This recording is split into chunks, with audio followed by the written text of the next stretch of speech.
Mesdames, Messieurs, amis internautes, bonjour. Bienvenue à Diplomatie, votre rendez-vous qui se propose de vous permettre d'en savoir davantage sur les pays, mais aussi sur les institutions qui entretiennent des relations bilatérales avec la Côte d'Ivoire. C'est d'ailleurs dans ce cadre que nous recevons pour vous aujourd'hui Monsieur Michel Arion, directeur exécutif de l'Organisation internationale du cacao, ICCO.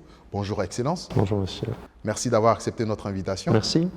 Alors, première question, l'ICCO existe depuis 1973 sous les auspices des Nations Unies. Pourriez-vous donc justement relever quelques principaux acquis de votre organisation depuis sa naissance? Vous avez dit 1973, c'était évidemment une époque où l'on a créé plusieurs organisations de ce type. Donc il existe une organisation internationale du café, du coton, du sucre, du jute, des bois tropicaux, etc. Ce qu'on appelle les produits de base. Et le cacao est un des produits de base. Alors un des acquis peut-être, ou une étape clé dans l'histoire de notre organisation est sans aucun doute le transfert du siège de l'organisation depuis Londres, où l'ensemble des organisations étaient basées en 1973, jusqu'à Abidjan. La décision a été prise en 2014, après une longue période de discussion et de négociation, et physiquement, nous sommes à Abidjan depuis 2017. C'était évidemment une façon de rapprocher l'organisation des endroits de production de cacao, et en particulier, bien évidemment, en Côte d'Ivoire, qui produit plus de 40% du cacao mondial.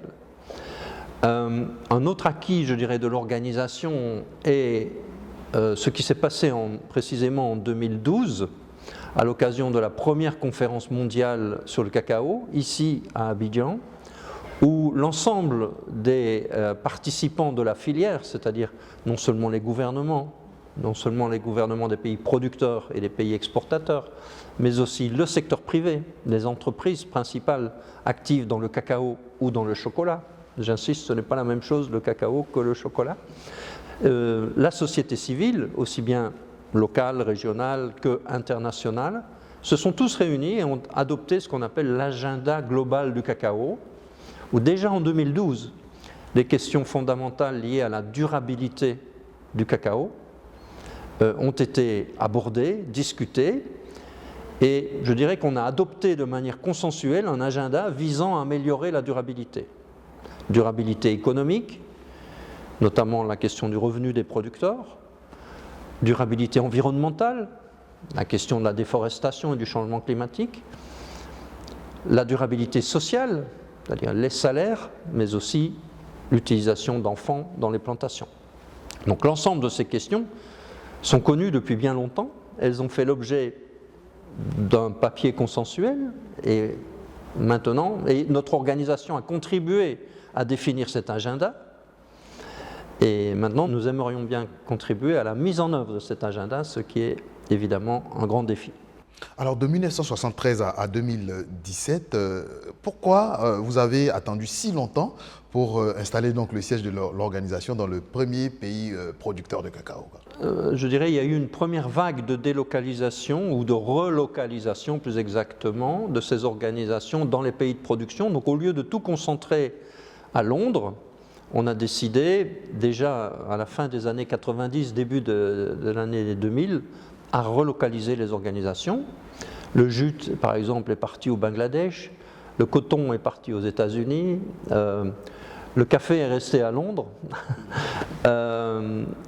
Et bien, je ne vous rappelle pas ce qui se passait en Côte d'Ivoire dans les années 2000. Donc il est évident que la crise politique et sécuritaire du pays a retardé de plus de 10 ans la décision, et ce n'est qu'en 2012 que les négociations ont repris, avec une décision en 2014, et puis quelques années pour organiser la logistique du déménagement nous ont amenés à 2017.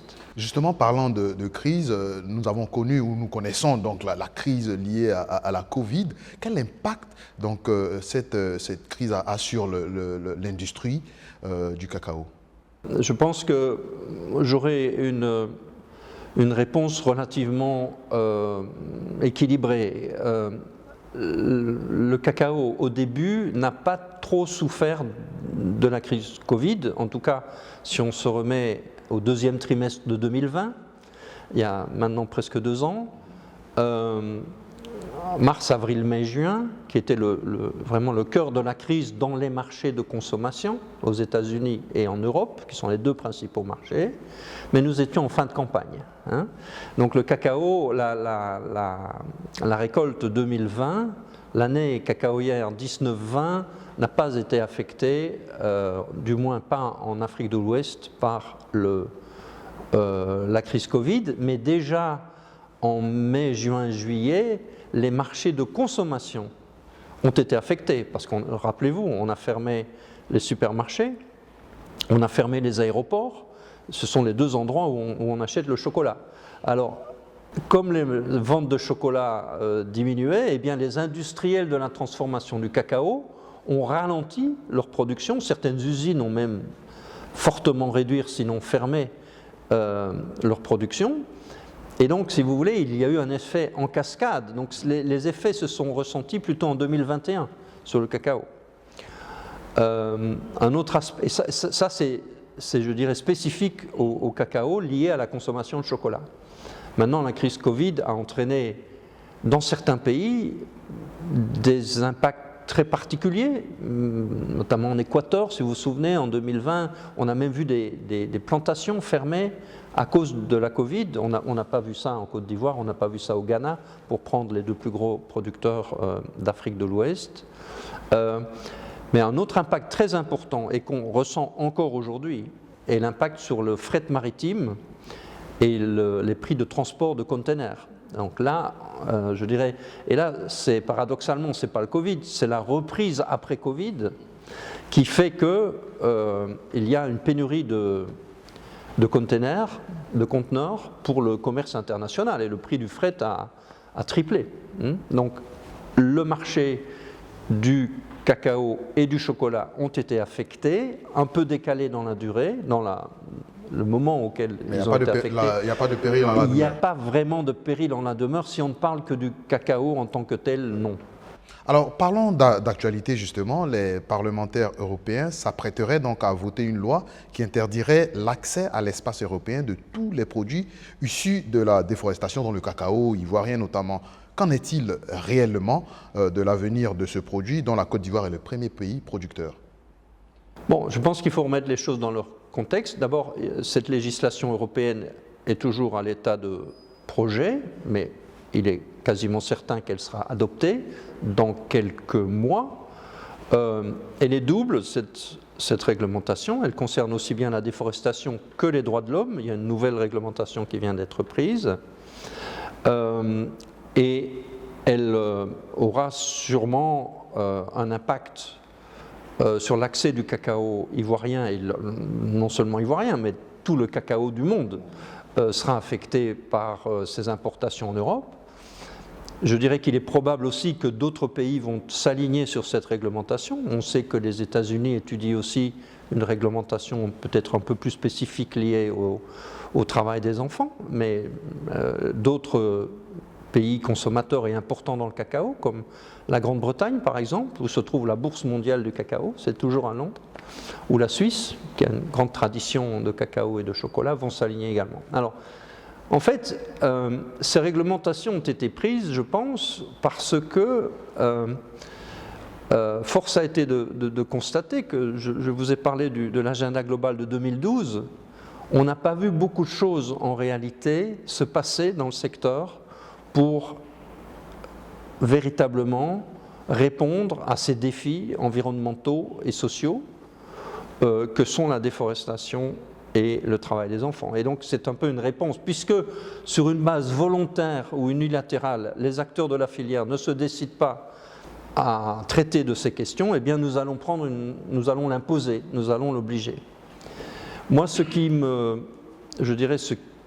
semble être le plus important aujourd'hui dans ces questions de durabilité, c'est de revenir aux fondamentaux des questions de durabilité. C'est-à-dire qu'on parle beaucoup de durabilité environnementale, la législation sur la déforestation, ou la durabilité sociale, sur le travail des enfants, ou le salaire des ouvriers agricoles, c'est un peu la même chose, plus générale.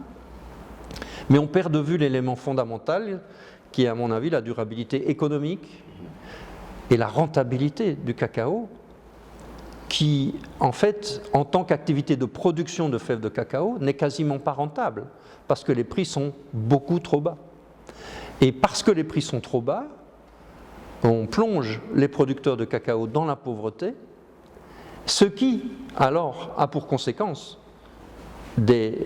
créer des problèmes dans le domaine de l'environnement. Justement, est-ce que cette interdiction ne va pas accentuer la pauvreté au niveau des paysans? Est-ce qu'il n'y a pas d'autres alternatives? Je pense que l'alternative serait de mettre toutes les choses à plat en commençant par le prix du cacao.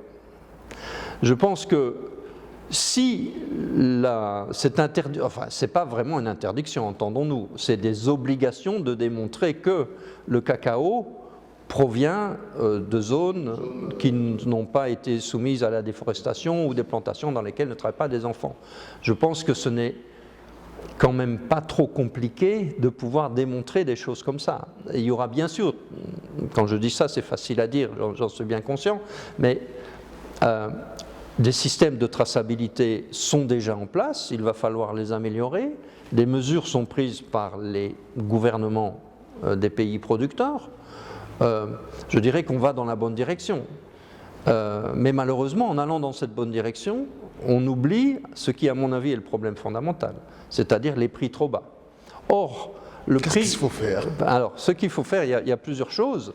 La première chose, c'est de reconnaître que toutes ces questions de durabilité doivent être liées au prix, d'accord, au prix du cacao. Et que si tout cela a un coût, donc la traçabilité, le fait de ne plus contribuer à la déforestation ou de ne plus employer des enfants, eh bien, ça rend le cacao plus cher. Et il faut traduire ça dans un prix qui reflète donc le coût de l'ensemble de la production du cacao. Et ce coût devient un prix, et ce prix devient un revenu pour les producteurs. Donc il faut, si vous voulez, toute une série de mesures qui visent à améliorer le revenu des producteurs. Si on paye mieux le cacao, si on paye mieux les producteurs de cacao, je ne pense pas qu'ils vont continuer à employer des enfants. Je veux dire, personne ne veut employer des enfants. Monsieur le directeur, parlons des enfants. Est-ce que vous pouvez nous faire un état des lieux de ce phénomène du travail des enfants dans des plantations?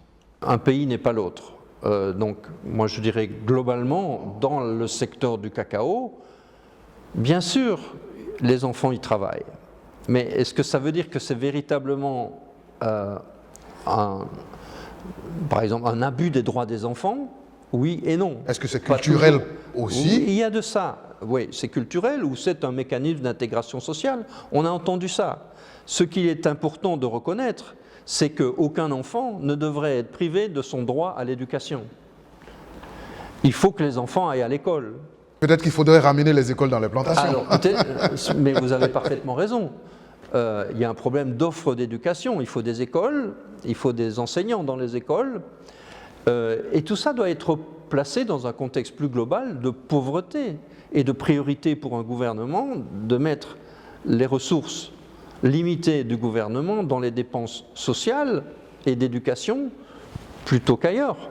Et en quoi est-ce que les partenaires au développement des pays producteurs de cacao peuvent contribuer à améliorer l'offre sociale dans le cadre d'un paquet global. Les gouvernements de ces différents pays producteurs font quand même un effort pour lutter. Bien évidemment, bien évidemment. Mais beaucoup reste à faire. Beaucoup reste à faire, et il ne faut pas prendre les choses par le petit bout de la lorgnette. Moi, je suis un peu, en tant que directeur de l'organisation du cacao, je trouve qu'on fait un mauvais procès au cacao, comme s'il n'y avait que le cacao qui contribue à la déforestation, comme s'il n'y avait que dans les plantations de cacao qu'il y avait des enfants. Il ne faudrait pas que si on enlève les enfants dans les plantations de cacao, on les retrouve dans les plantations de café ou de coton. Hein? Non, il faut regarder les choses globalement. Il faut régler le problème de la pauvreté et le problème du sous-développement ou du développement réduit dans les zones rurales de la plupart des pays producteurs de cacao. Parlant des pays producteurs de cacao, la Côte d'Ivoire et le Ghana se sont mis ensemble pour mettre en place une initiative Cacao Côte d'Ivoire-Ghana. Quel rapport l'ICCO entretient avec cette organisation des plus grands producteurs du monde? Oui, nous n'avons pas de relation formalisée avec cette organisation naissante, hein, qui est la coopération entre le Ghana et la Côte d'Ivoire. Nous avons toujours dit que c'était une excellente chose que la Côte d'Ivoire et le Ghana alignent leurs politiques, alignent leurs pratiques, créent un cadre de coopération encore plus étroit que ce qui existait déjà, parce que ce n'est pas nouveau que la Côte d'Ivoire et le Ghana se parlent en matière de cacao. Ce qui est nouveau, c'est qu'ils ont créé maintenant quelque chose de plus formel. Nous travaillons sur une base quasiment journalière avec le secrétaire exécutif de cette organisation de coopération, et nous pensons que cela va sûrement avoir, enfin nous fondons de grands espoirs sur la capacité de cette organisation à faire avancer l'agenda global du cacao, notamment la question des prix. Je pense qu'un des points les plus importants de cette coopération entre la Côte d'Ivoire et le Ghana, c'est d'évidemment aligner leurs prix, et plutôt leurs prix à la hausse. Vous avez entendu parler du différentiel de revenus décent, qui est une des mesures importantes, le DRD, lead en anglais, qui est un des éléments les plus importants de cette coopération, qui vise à tirer les prix vers le haut. Il existe toujours un problème, puisque on entend souvent parler de la fuite du cacao ivoirien vers le Ghana. Oui, non mais justement, si le prix est le même, il n'y aura plus de fuite. Alors qu'on nous dit que les deux pays se parlent. Oui, mais je pense que c'est vraiment marginal. Bien sûr, on n'empêchera jamais quelques planteurs de passer la frontière, on n'évitera jamais. Mais je dirais que ce n'est pas du tout un élément fondamental. Ce qui est plutôt un élément fondamental, c'est précisément que le même jour ou la même semaine, les pays annoncent le même prix, et vous voyez tout de suite un impact sur les bourses de Londres et de New York. Alors, il ne faut pas regarder uniquement, évidemment, le prix du cacao au planteur. Il faut regarder toute la chaîne. Vous savez que le planteur reçoit entre 60 et 70% du prix à l'exportation. Entre le prix au planteur et le prix à l'exportation, il y a beaucoup d'argent qui sert à rémunérer la chaîne de transactions entre la plantation et le port, le réensachage, le contrôle de qualité, les opérations portuaires, etc. Les taxes à l'exportation. Je pense qu'il est important quand même que le cacao bénéficie à l'ensemble de la population ivoirienne à travers les taxes que le gouvernement collecte sur le cacao. Donc si on nous dit que le droit de sortie sur le cacao, qui est une taxe à l'exportation, sert à financer notamment les dépenses sociales de l'État dans le domaine de l'éducation et de la santé, ou dans des domaines plus économiques, comme l'accès à l'énergie, l'accès à l'électricité ou les pistes rurales, parce qu'un des gros problèmes du cacao, c'est évidemment l'évacuation du cacao depuis les plantations jusqu'aux premiers centres urbains ou les premiers centres de collecte, les grandes coopératives de ramassage de cacao, par exemple. Tout le monde serait content si on pouvait améliorer les infrastructures de base, tant sociales qu'économiques. Alors l'information a été livrée par un média international, elle s'est répandue comme une traînée de poudre. Les Chinois s'apprêteraient à produire du cacao. Y a-t-il lieu de craindre, justement pour les paysans des pays africains? Est-ce qu'on doit avoir peur donc, du fait que les Chinois veulent s'y mettre? Non, franchement, je crois que ça a fait un peu le buzz, comme vous dites, notamment au Ghana. Je sais que ça a été rapporté par les médias. La Chine n'a tout simplement pas le climat pour faire du cacao. Elle a un bout de Chine semblable à celui qui prévaut au même climat que le Vietnam ou les Philippines. Effectivement, dans l'extrême sud de la Chine, on peut faire du cacao. D'ailleurs, je pense qu'on peut faire du cacao à peu près n'importe où. Je pense qu'il faut d'abord et avant tout voir la Chine comme une énorme potentialité de consommation. Et si les Chinois veulent un jour se lancer dans la production à grande échelle, peut-être que les Chinois vont investir en Afrique, par exemple, pour produire du cacao. Ça, c'est tout autre chose. Ça a déjà un peu commencé, mais on voit d'autres Asiatiques. Vous savez qu'en Côte d'Ivoire, il y a 2 entreprises malaisiennes qui ont investi dans des usines de transformation du cacao. C'est excellent que la Côte d'Ivoire, par exemple, arrive à attirer des investisseurs asiatiques pour investir et créer des emplois et ajouter de la valeur ajoutée à la transformation du cacao localement et faire marcher évidemment qu'une usine à San Pedro ou une usine à Yopougon, ça fait beaucoup d'emplois aussi indirects. Donc ce sont des excellentes choses. Après la Chine, monsieur le directeur, je vous invite à faire un tour en Ukraine, même si ce n'est pas le bon moment pour faire des vacances. Alors, c'est l'actualité en ce moment, la crise ukrainienne, les États-Unis d'un côté, la Russie d'un côté, les pays européens engagés également d'un côté. Les Africains, les pays producteurs africains se demandent, est-ce que cette crise ne va pas impacter, encore une fois, la campagne cacaoyère? Bon, je pense qu'il est vraiment trop tôt pour pouvoir analyser l'impact. Il est évident qu'une guerre aura un impact économique. Je vois quand même que la Russie et l'Ukraine sont des grands marchés de consommation de chocolat. Il y a une industrie importante de transformation du cacao et en Ukraine et en Russie. Et je ne doute pas que ça pourrait avoir un impact. Mais gardons la tête froide, je pense que l'impact, s'il y a, sera plutôt minime. Maintenant, il ne faut pas, comme je le disais à propos du Covid, ça pourrait avoir un impact sur les chaînes logistiques de distribution, des trafics perturbés dans le domaine maritime ne sont pas à exclure, mais franchement, je ne pense pas que cette très malheureuse guerre en Ukraine ait un impact direct, immédiat et important sur le cacao. Ce que je pense, c'est que le chocolat pourrait calmer les ardeurs et ramener la paix, par exemple. En effet, bien que le chocolat est plutôt soit plutôt énergétique. Alors, monsieur le directeur, nous sommes au terme donc, de cet entretien. Mais avant, est-ce que vous pouvez nous dire aujourd'hui quelles sont les perspectives de cette organisation que vous dirigez ici à Abidjan pour la Côte d'Ivoire et justement pour tous les pays producteurs de cacao? Bon, les perspectives, je dirais d'abord, c'est que nous sommes vraiment une organisation globale. Donc moi, j'aimerais avoir encore un peu plus de membres. On a eu récemment la Colombie. Vous êtes à combien de membres, justement? Nous avons 52 membres. Ce qui est intéressant de comprendre, c'est que notre organisation est à la fois une organisation de membres producteurs et de membres consommateurs. Donc à la fois les exportateurs que les importateurs. On nous compare parfois à l'OPEP du cacao, enfin du pétrole pour le cacao. En fait, pas du tout. À l'OPEP, il n'y a que les producteurs. Donc ici, nous avons les producteurs et les consommateurs.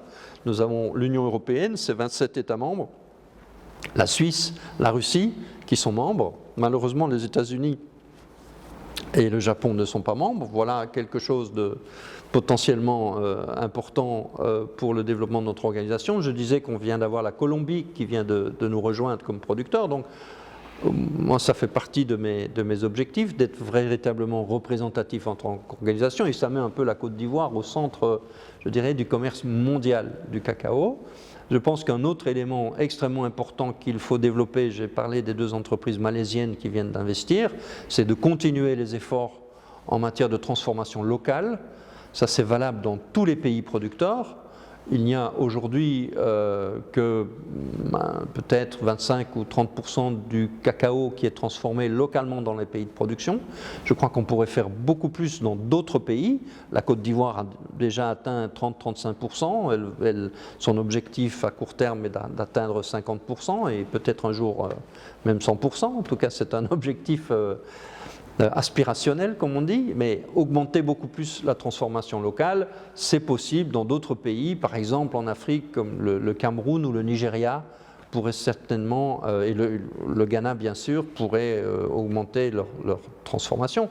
Mais c'est la même chose en Amérique latine, où les pays producteurs ont peu d'industrie de transformation. Alors paradoxalement, encore une fois, les Asiatiques montrent le chemin. L'Indonésie produit de moins en moins de cacao, elle est passée de 500 000 tonnes à 200 000 tonnes, mais elle transforme tout le temps plus de cacao. Et son industrie de transformation du cacao est capable aujourd'hui de transformer 600 000 tonnes de fèves. Autrement dit, les Indonésiens aujourd'hui achètent des fèves en Côte d'Ivoire et au Ghana pour les utiliser dans leur industrie du chocolat et de leur transformation et des diverses friandises pour les marchés asiatiques.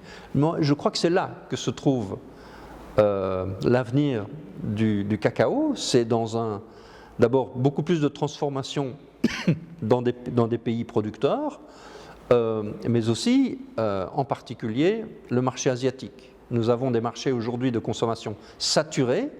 Les Américains, les Européens mangent 5, 6, 7 kilos par tête d'habitants par an. La Chine, c'est 70 grammes. L'Inde, c'est 100 grammes.